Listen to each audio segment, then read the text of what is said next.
Dear brothers and sisters in the Lord Jesus Christ, today we celebrate two deeply interconnected moments. The Ascension of the Lord, when Jesus was lifted up into heaven, not to leave us, but to lead us. And the World Communications Day, when the Church reminds us of our mission to proclaim the Gospel through every means possible. And this is not a coincidence, it is providence, because the same Jesus who ascended is the one who said, "You will be my witnesses to the ends of the earth." The apostles stare into the sky, dazed by Jesus' departure. But two men in white say, "Why are you standing there looking into the sky?" saying as if this is not the end, it's a beginning. So we cannot live our faith by just looking up. We must live forward. The Ascension is a call to action. We are not just called to admire Jesus. We are sent to announce Him. Jesus entrusts His mission to us, to go, to tell, to baptize, and witness. The world doesn't need passive Christians looking heavenward.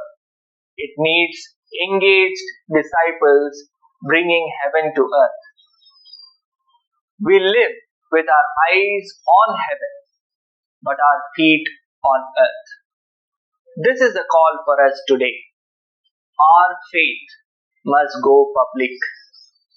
We are not just called to be consumers of information, but communicators of truth. Not just to scroll, but to speak. Don't wait for a perfect moment or platform to use your voice, screen, and post to share the hope of the gospel. We live in a world overloaded with messages, texts, tweets, images, reels, and headlines. Words fly faster than ever before. But not all words heal. Not all messages lift us up. In the midst of this digital noise, what are we communicating as Christians? Christ has gone before us into heaven to appear now in the presence of God on our behalf. Heaven is our home. But while we are still here, earth is our mission field, and our calling is to communicate the message of that hope. The hope is our lives are not destined to end in the perishable world, but to enjoy eternal communion with God in this body. So no matter how unstable or uncertain the world feels, our future is secure.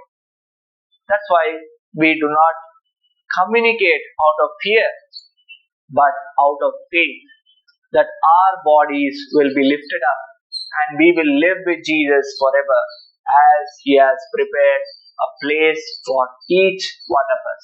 Hebrews chapter 9 verse 28 says, He will appear a second time, not to take away sin, but to bring salvation to those who are waiting for Him. In a world desperate for meaning, we communicate a message of hope, not as passive spectators, but as active witnesses. Luke's gospel ends with a beautiful scene.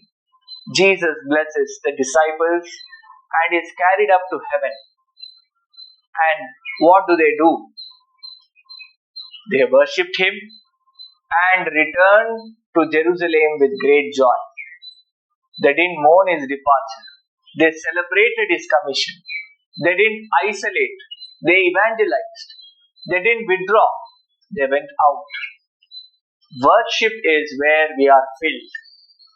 Witness is where we are poured out.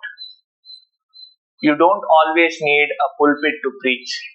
Your life is your sermon. Before we speak to the world, we must first speak to God. Before we go out, we must go into the presence of the one who sends us. We now live between the cloud that received Jesus and the crowd he has sent us to. And the world, it's watching, listening, scrolling, searching. So today, let us look upward in worship, step forward in witness, and speak outward in love. Jesus bless us all.